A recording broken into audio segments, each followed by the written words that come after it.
Price of Pushback on this episode of Pushback.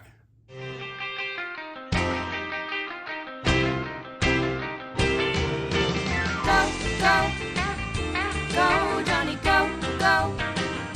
Go, Jonny, go, go. Go, Jonny, go, go. If you're concerned about the direction our culture is heading, then maybe it's time to push back. Hello, my dear listeners. This is Dr. Jonny, and this is another episode of Pushback. We are home from our grad trip and had a wonderful time. I'm slightly tan, but not burned. A little bit sore from Classens tend to do things sort of full bore. And so we had some moments of sitting at the beach, but mostly it's wave jumping and playing on the beach and throwing a ball, and it's playing volleyball and the whole works. So we usually come back a little bit sore and tired, but that's the way we do it. That's the way we love to play and have so much fun. So we had a great time. I shared with you a little bit of my heart about our dear Lucy last week, and thank you for hearing the emotion. And we had a great time as a family, just remembering her and her life, because that is our responsibility. I want to talk this week about some articles that just came to my attention this week. And I know that I'm in sort of this season of talking about pseudoscience, and this does tie in indirectly to that, but I thought this article was too important to skip or save for later. And so I just want to dive into this. I mentioned last week about the exhibit that they had at the Smithsonian called The Price of Freedom. And it was so moving about war and the history of war in America. And you leave the exhibit feeling a sense of patriotism and honor and awe for the price that was paid for what we get to enjoy. I'm sitting in front of an iPhone and a microphone recording a podcast because I have the freedom to do that because of the price that was paid. But price is an interesting word because this is called The Price of Pushback. No, this is not a podcast about how I need your money or how much it costs to produce this podcast, although I will take donations for sure, and you can go to pushbackculture.org and leave a donation if you're so moved. But that's not what this is about. It's about standing up for what is right, what is good, what is truthful, often has a price. And we know that. And just as these soldiers fought, I'm not saying that what I'm doing is equivalent to what they did or the sacrifice they made. But at some point you have to draw a line in the sand and say, this is what I believe, and be counted in the number that rises up and says, no, this is not the direction we want our culture to go. So an article was released just this week, dated June 10th. And the author was Emily Yoffe, Yoffe. And the headline was, "A doctor told the truth and the feds show up at his door." A young surgeon revealed how his hospital was secretly transitioning gender-distressed children, and he is now facing federal charges. See, pushback has a price. And this is a very short article, so I do want to share this with you because I think it might make you incensed and angry, but that's what pushback does. We have to understand that there are consequences. Not only consequences to the things that we do and push back, but consequences when we look the other way, or consequences when we just try to avoid culture or pretend that it's not there. But we are in a battle. There's no doubt about it. And what I've learned over these 5 years of podcasting is that it's not just going to go away because we wish it to. No, it requires people being proactive and standing up for what they believe, knowing what they believe, having words and verbiage to express what they believe, and then taking the courageous stance to actually do something about it. So this story is about Ethan Haim, Haim. He's 34, and I'll just read this article. He's at the beginning of his career as a surgeon. He and his wife are expecting their first child in the fall, and now he is facing a 4-count federal felony indictment for blowing the whistle on Texas Children's Hospital, where he worked while a resident. I know all about being a resident. It's hard work. It's many, many hours. And here's this young man in a precarious position. At TCH, he discovered the hospital was secretly continuing gender transition treatments on minors, including hormonal intervention on patients as young as 11 years old, after publicly declaring in March of 2022 it would no longer provide such services. The hospital unwillingly backed away from the treatments under pressure from the Texas governor and attorney general, because we do have influence. But Chaim found not only were the treatments continuing, the program appeared to be expanding. He recorded several online presentations by medical staff encouraging the transition of children. One social worker described how she deliberately did not make note of such treatment in the medical charts of patients to avoid leaving a paper trail. Chaim told me they were talking publicly about how they were concealing what they were doing. You can't take care of your patient without trust. For me, as a doctor, to not do something about this was unconscionable.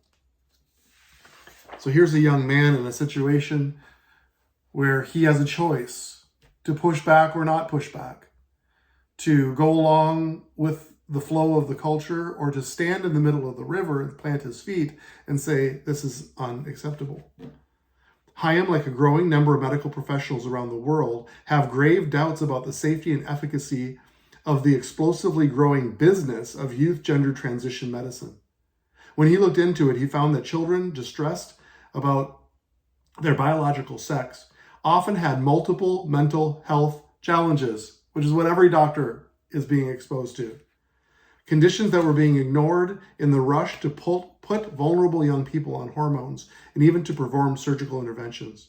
These treatments are profoundly life-altering, with a high risk of rendering a young person sterile.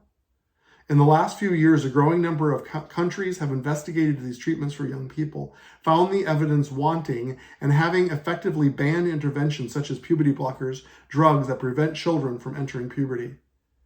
Chaim felt he had to act, but he knew the career risks of speaking out could be enormous. He contacted conservative journalist Christopher Rufo, who published an expose without naming Chaim. Before giving Rufo evidence that puberty blockers were still being surgically implanted in young patients, Chaim made sure the patients' names and other identifying information were redacted. This was both to protect patient privacy and himself from violating what is known as HIPAA, which protects individual patients' identities while also allowing various uses of medical information. The story Chaim gave to Rufo was published on May 16, 2023. The next day, the Texas legislature voted to ban the medical gender transition of minors. Chaim said there was no immediate aftermath. Everything went quiet. I was anonymous and went on with my life. Then June 23rd of last year, the day Chaim was to graduate from his residency, 2 federal agents from the U.S. Department of Health and Human Services showed up at his house to have a little chat.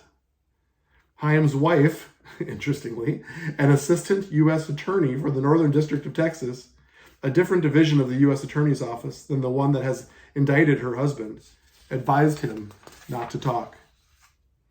As Chaim later wrote in City Journal, before leaving, they handed me a letter revealing that I was a, quote, potential target, end quote, of an investigation involved alleged violation of federal criminal law related to medical records. Chaim then went public about the threat facing him in an interview with Rufo. The U.S. Attorney's Office for the Southern District of Texas did not respond to a request for comment. Chaim was indicted last week, but as of this writing, he and his attorneys do not yet know the precise nature of the charges. He can't even make this up. One of his lawyers, Mark Little, told me it's very unusual to bring felony charges for an alleged HIPAA violation unless there is a significant underlying crime, such as a hospital clerk selling a celebrity's medical records. He said the indictment of Chaim seems politically motivated. Understatement of the year. The government is, listen to this, the government is entering into the town square on the culture wars. and it didn't like what Ethan had to say. Said Little, I think they're looking to make an example of him. Chaim is raising money for his legal fees through his Give, Send, Go account. Chaim told me despite the peril he is now facing, he has no regrets about blowing the whistle and is committed to fighting the federal charges. And then he defines my podcast right here when he says, quote, if we don't fight back, what world are we delivering our children into? End quote. That's what this podcast is about. That's what this series is about. When we talk about pseudoscience, here's a young scientist, here's a young surgeon who sees something that is unethical, that sees something that's not only unethical on what they're doing to these children, which you can hear my previous podcast all about, but it's unethical because they actually falsified their services to the public. There's layers. And yet the result is, or it doesn't seem to be, an investigation of the hospital, but an investigation of the whistleblower. To make an example of him, to know that if you are going to push back against these cultural issues, there are going to be ramifications, even unto federal indictments. It blows my mind. The sobering truth to this is that there is a price to push back. I'm sitting in the comfort of my studio relaying thoughts about culture, and not everybody has agreed with me, and so there's been some personal pushback. I'm willing to receive that and talk through that with honor. But I understand that there may be a price to pay for the things that even I am saying. But right now I have a freedom to do that, and I'm taking full advantage of it, and I'm asking you to do the same. That's the point of getting in front of this microphone every week, is to lay before you that if you know that it's valuable, if you know that it's worth it, then you'll be willing to pay the price. This is a big price for a young man at the very beginning of his career. And yet he says he doesn't regret it for a second. If we don't fight back, what world are we delivering our children into? See, I believe that's the common denominator. I believe he hits the nail on the head. And that's why I'm doing this series this year about we are killing our kids. This is about what we're exposing our children to and the consequences of taking our hand off of the culture and allowing it to flow as it will. Because there are consequences for our children, for this next generation. That's the word culture. And so they are entering into the culture wars, which means we need to as well, whether we like it or not, we have to enter into the battle. We can't sit on the sideline. This is too important. It's too important for our children. Also this week was just released a Pew Research Center study and survey entitled Cultural Issues in the 2024 Election. Now, for my podcast, I can't sit behind this microphone and tell you who to vote for. That would be a violation of what I'm allowed to do. However, I can lay down issues, and I can read research to you. According to this Pew Research Center survey, Trump supporters were three times more likely than Biden supporters to say society is better off if people prioritize marriage and having children. You wouldn't even think we'd have to ask these questions. 59% of Trump supporters agreed with this statement, which I'm going to say that 31% didn't. Still a fairly decent number. But listen to this. Just 19% of President Biden supporters said the same. Let me read that again. Society is better off if people prioritize marriage and having children. That's the question. Only 19% of Biden supporters could say that's true. U.S. births declined across all ethnic and racial groups in 2023 by about 76,000 from the previous year. It was the country's lowest single-year tally of births since 1979, according to the Associated Press. Both Trump and Biden supporters had mixed views on this trend, but Trump supporters were more than twice as likely, about 50%, than Biden supporters, 23%, to view this trend as bad for society. So said another way, 77% of Biden supporters shrug their shoulders and say, not that big a deal.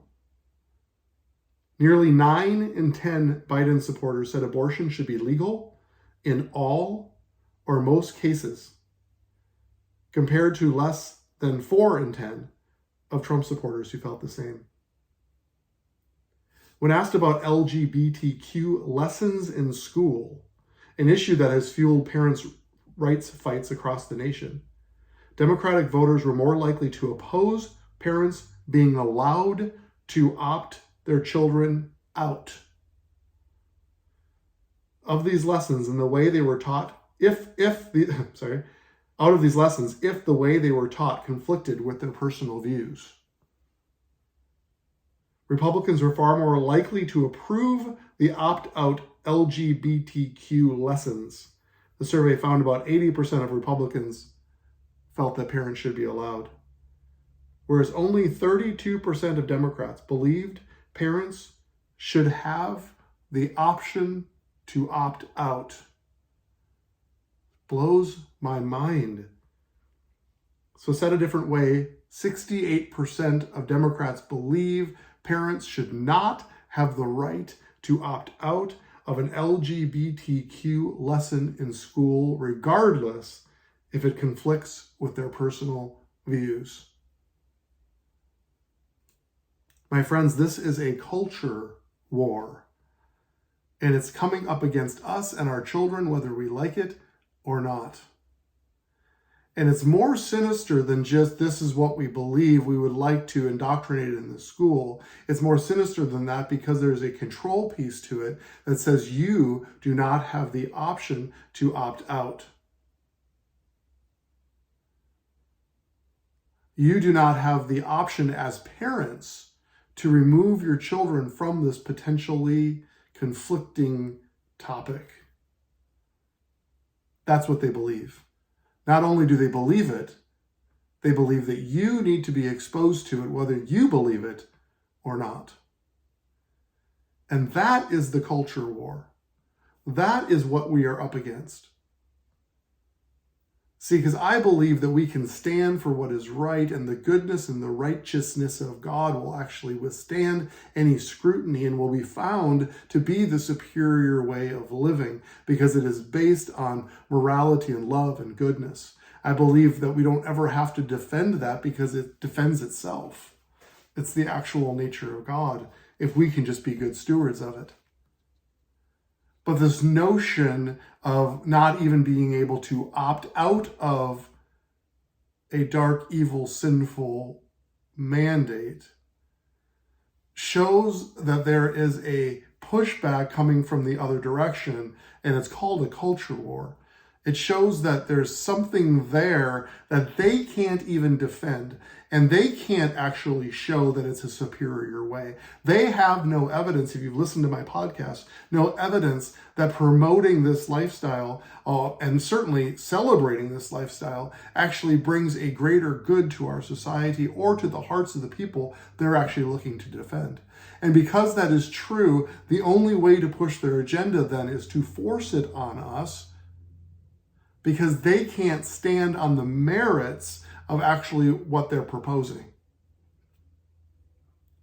So we need to be proactive. We need to understand these stories. We need to talk about Dr. Hyam and what he is standing for, because this needs to be in the center of discussion. We need to donate to his legal fees. We need to support him and show that it's okay to be the ones who actually stand in the moralistic fight. See, it's interesting. The Bible says, you shall know the truth, and the truth shall set you free, which is interesting because truth isn't always something that we want to hear. It's not always the easiest path. So how does it bring freedom? It's because truth is a person, truth is not a feeling. And so there's a personhood of Jesus Christ. And he says, I am the truth. And it's through him, it's through relationship with him, that we actually find the reality of his kingdom through his life.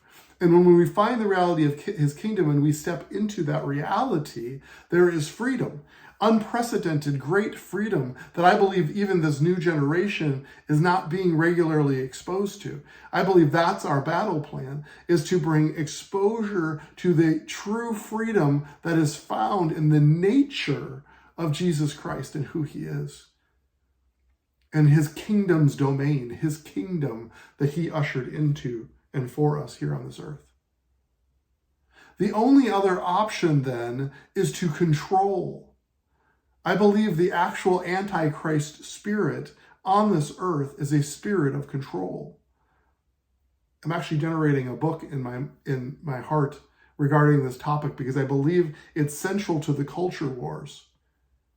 It's central to our heart. It's central to the culture wars.